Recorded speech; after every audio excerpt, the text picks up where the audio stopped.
কিরকম চমৎকার সুন্দর জান্নাত আমাদের জন্য তৈরি করে রেখেছেন। কোন জান্নাতে আমরা ঢুকবো, জান্নাতটা কেমন দেখতে, কেমন এটার বর্ণনা কেমন, কোরআন থেকে শোনার দরকার আছে না নাই?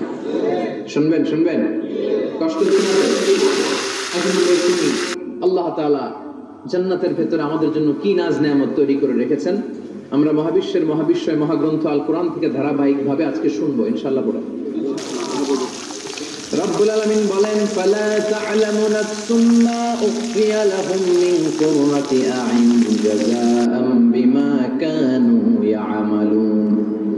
কত সুন্দর জান্নাত আমি তোমাদের জন্য প্রস্তুত রেখেছি, তোমরা কল্পনাও করতে পারবে না, কল্পনাতেও আনতে পারবে না। ফালা তা'লামু নাফসুম মা উখফিয়া লাহুম, কত সুন্দর জান্নাত আমি রেখে দিয়েছি, পৃথিবীর কেউ এটা বলতে পারে না।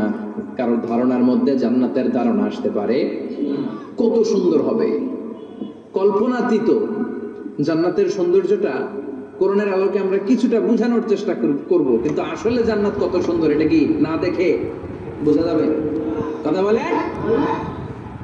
বুখারী মুসলিমের বর্ণনা মানে মুত্তাফাক আলাইহি, বিশ্বনবী বললেন, রব্বুল আলামিন ঘোষণা দিয়েছেন, আ'আদাতু লিইবাদিয়াস সালিহিন, আমি আমার নেককার বান্দাদের জন্য এমন জান্নাত তৈরি করে। কোরআনের আলোকে আমরা কিছুটা বোঝানোর চেষ্টা করব, কিন্তু আসলে জান্নাত কত সুন্দর এটা কি না দেখে বোঝা যাবে?